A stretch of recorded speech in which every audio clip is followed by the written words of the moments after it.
Charlie Kirk is making his first court appearance in Utah 4th District Court at this hour. It's a virtual appearance, which is standard in Utah. You can see him there on the lower left-hand side of your screen.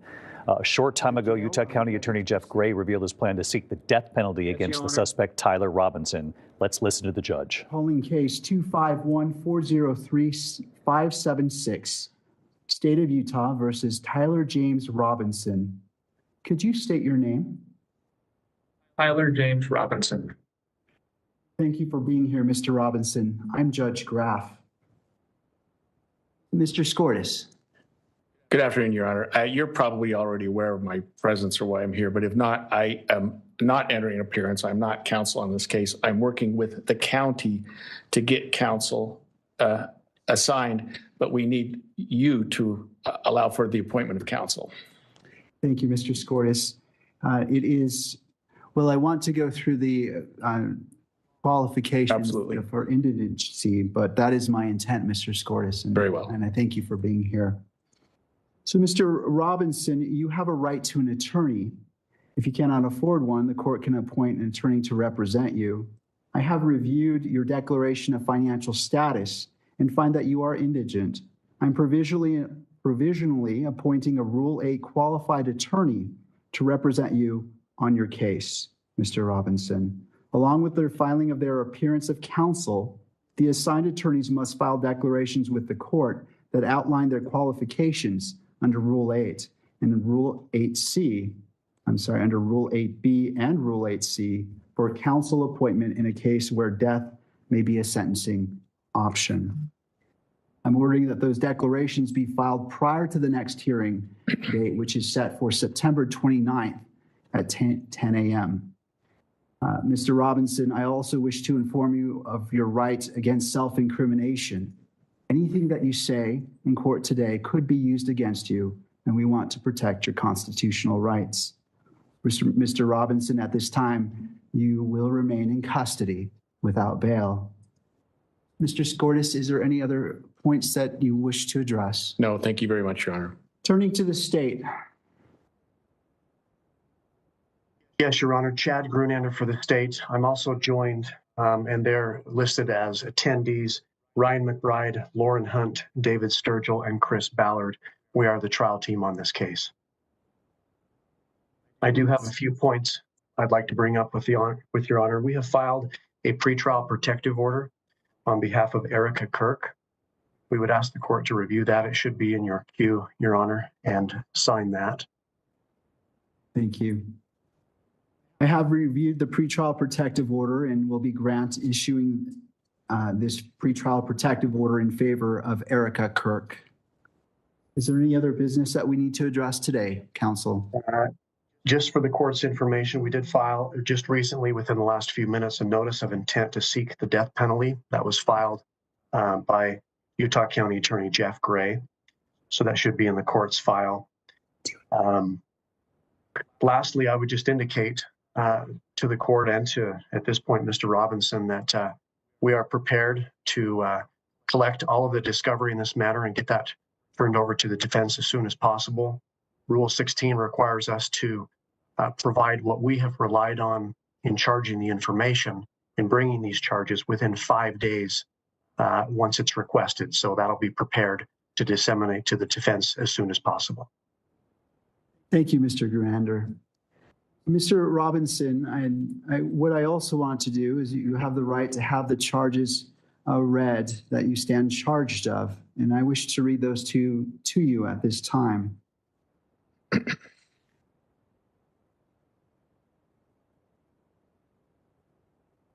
Thank you. Mr. Robinson, for count 1, aggravated murder, a capital felony in violation of Utah Code annotated 76-5-202, in that on September 10th, 2025 in Utah County, the defendant, Tyler James Robinson, intentionally or knowingly caused the death of Charlie Kirk under the following circumstances. The defendant knowingly created a great risk of death to another individual other than Charlie Kirk and the defendant. Notice conviction of this offense may carry the death penalty. or pursuant to Utah Code 76.3-207.7, a mandatory term of imprisonment for life without parole or an indeterminate term of not less than 25 years, and that may be for life. Victim targeting enhancement in violation of Utah Code annotated 76-3-203.14 sub 2. Tyler James Robinson intentionally selected Charlie Kirk because of Tyler James Robinson's belief or perception regarding Charlie Kirk's political expression. Notice, if the trier of fact finds beyond a reasonable doubt that the victim targeting enhancement applies, the sentencing judge or the Board of Pardons and Parole shall consider the defendant's selection of the victim as an aggravating factor. Violent offense committed in the presence of a child aggravating factor, the sentencing judge or the Board of Pardons and Parole shall consider as an aggravating factor in their deliberations that the defendant committed a violent criminal offense in the presence of a child. Count 2, felony discharge of a firearm. You are witnessing here our ABC News Live coverage. This is the first appearance in court, virtually you can see, which is how they do it. In this particular jurisdiction, Tyler James Robinson, the suspect, charged with aggravated murder among the 7 counts revealed late this afternoon. The judge is now reading those counts to the suspect. He nodded his head, understanding that the charges would be read to him. He was told he can have representation. The county attorney saying Robinson will face those 7 charges, including aggravated murder, obstruction of justice, and witness tampering. Our team is standing by with new reporting on the case. We'll have much more coming up on World News Tonight. For many of you, we rejoin your local news here in the East, and for those of you in the rest of the country, we'll see you a short time from now for World News Tonight. Good day. This has been a special report from ABC News. All right, we continue the breaking news coverage here on ABC News Live reports. The man who stands accused of murdering Charlie Kirk is making his first court appearance. It's happening right now. There you are looking at 22-year-old Tyler Robinson. I want to see if, and I'll let my control room guide me through this here, if we're able to listen in momentarily. Okay, let's take a listen in as this court hearing is playing out. Presence of a child. Count 3. Obstruction of justice, a second-degree felony in violation of Utah Code annotated 76-8-306 sub 2, in that on September 10th, 2025 in Utah County, the defendant Tyler James Robinson, with intent to hinder, delay, or prevent the investigation, apprehension, prosecution, conviction, or pursuant to any person regarding conduct that constitutes a criminal offense, conceal or remove the firearm used to shoot Charlie Kirk, and the conduct that constitutes an offense would be a capital felony or a first-degree felony.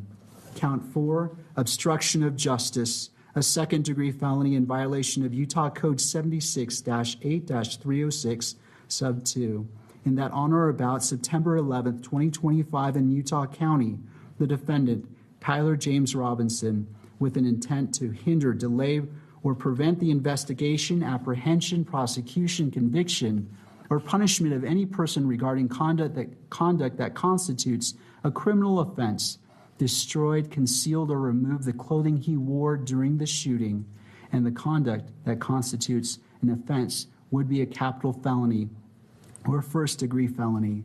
Count 5, tampering with a witness, a third-degree felony, in violation of Utah Code annotated 76-8-508, in that on or about September 10th, 2025 in Utah County, the defendant, Tyler James Robinson, believed that an official proceeding or investigation was pending or about to be instituted, or intended to prevent an official proceeding or investigation, and attempted to induce or otherwise cause his roommate to withhold testimony, information, a document, or an item, to wit, directing his roommate to delete incriminating text messages.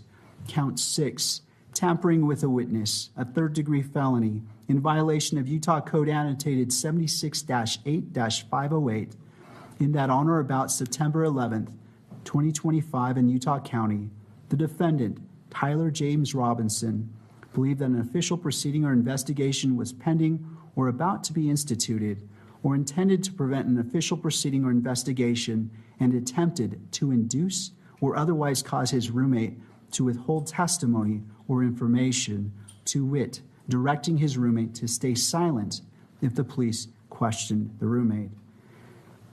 Count 7, violent offense committed in the presence of a child, a Class A misdemeanor in violation of Utah Code Annotated 76-3-203.10 sub 2 and 76-3-203.14 sub 3a little double I, in that on or about September 10th, 2025 in Utah County, the defendant, Tyler James Robinson, committed criminal homicide in the physical presence of a child younger than 14 years of age, with knowledge that a child was present and that may have been seen or heard the commission of the criminal homicide.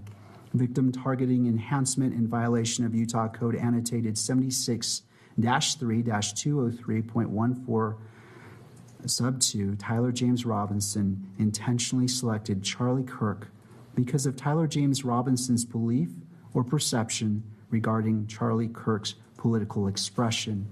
That concludes reading the information. Mr. Robinson, this case is set for September 29th at 10 a.m. It will be a waiver hearing, and I will be the judge assigned to this case. And Mr. Robinson, I invite you to join us at that time. Is there anything further, counsel? No, Your Honor, we'll have counsel appointed by then. Thank you. Mr. Gurander, anything further? One item, just for clarification, Your Honor, the hearing on the 29th, is that in person or WebEx? Thank you. That is a great question. It will be via WebEx. Okay. Thank you, Judge. All right. I want to thank all parties for being here, and this concludes this hearing at this time. Court is in recess. All right.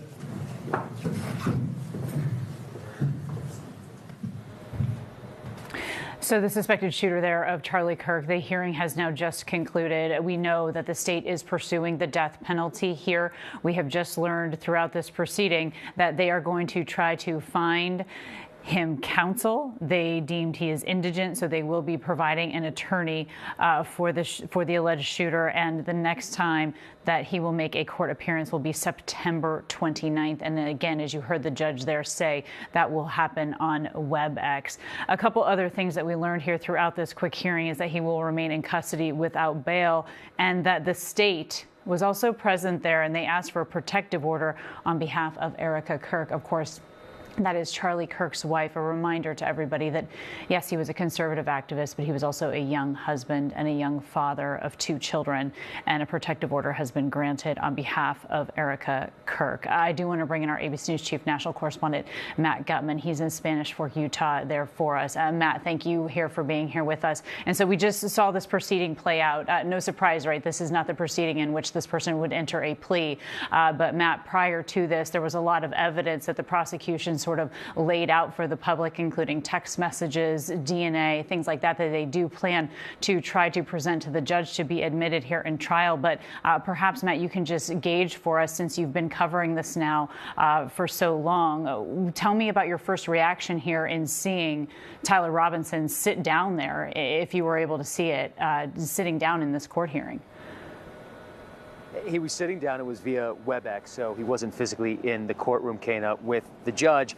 But you could see that people were watching. You could see he was wearing this padded vest, and that's because he's been in what's called special watch in this jail here, which is essentially in isolation. He's being held to prevent him from harming himself or from others harming him. We heard from the prosecutor earlier today in his announcement of the charges that the suspect's mother had said that he was suicidal and that he wanted to kill himself, allegedly, instead of turning himself in. So you see him in that protective garb. The bulk of this hearing that we just saw was the judge reading the 7 charges. Of course, they are aggravated by the fact that the suspect allegedly committed this political assassination of Charlie Kirk in full view of children. So that's one of the things that has enhanced the charges against them, and one of the things that makes this a capital case, according to prosecutors here. You mentioned it. He is was pronounced indigent, which means he can't afford to have his own counsel, his outside counsel. One will be provided to him by the court, but there's only a finite number of lawyers who are certified under what's called Rule A qualified attorneys in the state of Utah, or qualified with dealing with a capital case. And my understanding from several sources is that some of those people have been reluctant to take on this case because of the backlash that they are concerned about. They are obviously working on getting him an attorney with, I'm sure, full protections, but that's something that's going to be next. And the next hearing, as you mentioned, September 29th, 10 a.m., he will have counsel present. I'm not even sure if at that point he will enter a plea, Kana. That's really interesting. And they said, again, that one will also be on WebEx. Apparently, it's really standard procedure there in Utah for this first appearance to also be virtual, as Matt mentioned. And Matt, I'm hoping we can just quickly go through some of those text messages that you mentioned there, again, with this roommate with who prosecutors say that he was romantically involved with. And one thing they touched on in this hearing, too, Matt, is the fact that in this text message exchange, we're showing some of it, but Matt, they pointed out to the fact that they believe the shooter asked his roommate to delete the exchange and then to not speak with the media, and then it's shown in these charging documents, Matt. Yeah, we have not seen these text messages. We have heard them for the first time from the prosecutor. They also put out this charging document in which these messages were revealed. And it appears to show this exchange between the suspect and his roommate, with whom he was romantically involved, apparently. And it's very, very detailed. And in the text messages, the prosecutor says that the suspect was talking about the murder weapon, talking about where he stashed it, talking about how he stashed it, and yes, allegedly advising his roommate to delete the messages and not to cooperate with law enforcement, to get a lawyer and not talk to the media if there's blows up, and eventually it did. What also struck me about these messages, at least initially, is that the suspect appeared to think that he could get away with this. He was hoping that he would never have to mention this to anyone ever again, and that they would never be able to find him. And it was only, as we've learned through these text messages presented by the prosecutor, when he realizes that he can't get back to that rifle that he stashed and take it somewhere else, and he realizes that police is right in that vicinity and he can't go get it, that he is in trouble. And that's when things start to spiral out of control for the suspect, according to these text messages. And at that point, he does appear, at least afterwards, to talk about being suicidal, not wanting to turn himself in. Eventually, he's convinced by his parents that he should not do any harm to himself and that he should do the right thing and turn himself in, Kana. Right, and the prosecution revealing this was his grandfather's rifle. It was a very important piece of family property. Right. Matt Gutman, thank you, as always, for being here with us today. I also want to bring in our ABC News Washington, D.C. Bureau Managing Editor Catherine Falders for more on this. And Catherine, again, no real surprises here in this initial court appearance. I think everyone now marking their calendars here with September 29th to see what kind of counsel this alleged shooter does get ahead of time. Also notable, again, a protective order has been granted on behalf of Erica Kirk, Charlie Kirk's wife, throughout this hearing. But Catherine, I think really the prosecution made a huge effort here to lay out as much of their case publicly as they could. And they made it very clear, Catherine, in this hearing that they are ready to give over all of this discovery to the defense, the state really making an effort to have their ducks in a row here ahead of this court appearance.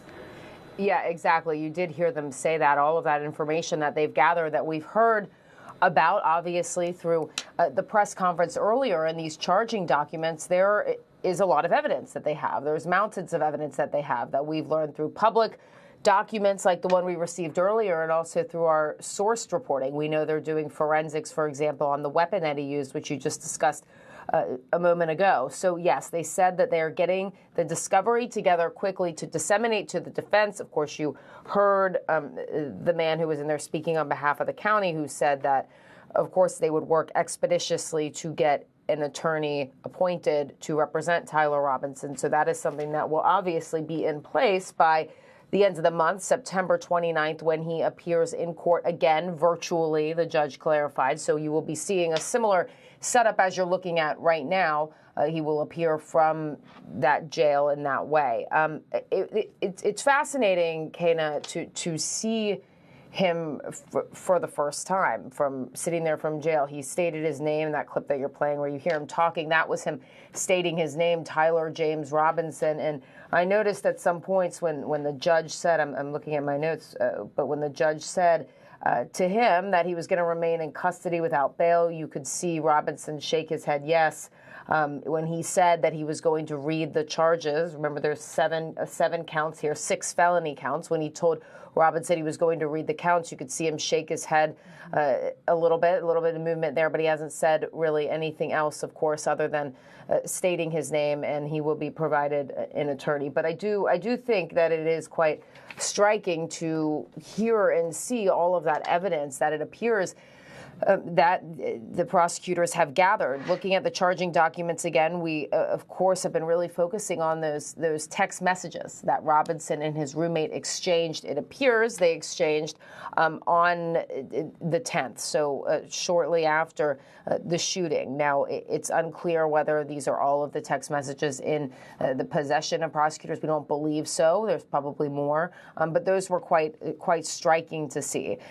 The witness tampering charges, I think, are something to really look out here. The obstruction of justice and the witness tampering as this all played out. So in the aftermath of this horrific shooting, what this suspect was doing to try and, whether it was conceal his movements, to conceal evidence. So you've heard what prosecutors have alleged. Specifically, they talked about a sticky note, Kana, a note that was left under his keyboard. They say they have a picture of it, but it's unclear if that note exists. So where is that? There's lots of questions here and lots that we'll learn from court filings as they become public.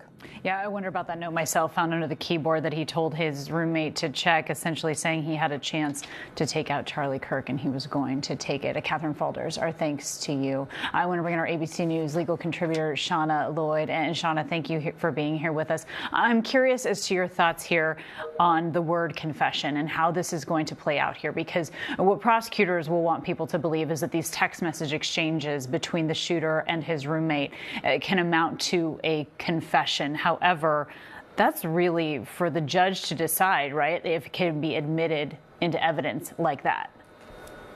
Correct. We have to think about, there's a lot of exceptions, one, in order to have evidence put in. So when we're looking at these text messages, the judge is going to have to make a determination, and we'll see a lot of arguments as to whether or not they have an exception. Typically, conversations between two people are going to be, there's a lot of hearsay rules in which they have to get that in. But it's going to be something we're going to see the prosecution really fight for, because a lot of their case will be made by these text messages. And so we're going to see a lot of motions back and forth about whether these are going to be excluded or included, and expect to also hear a hearing anticipating this argument already in front of the judge. Certainly, Shauna Lloyd, our thanks to you as always.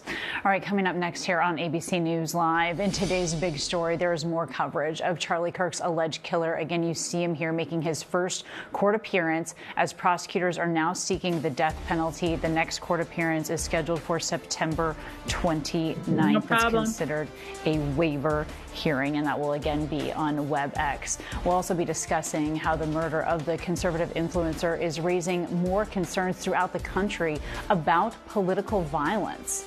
Also, we'll have our spotlight. YouTube rolling out powerful new AI features with slick special effects. Our panel weighs in on how it could transform the platform that says it's already paid more than $100 billion to content creators.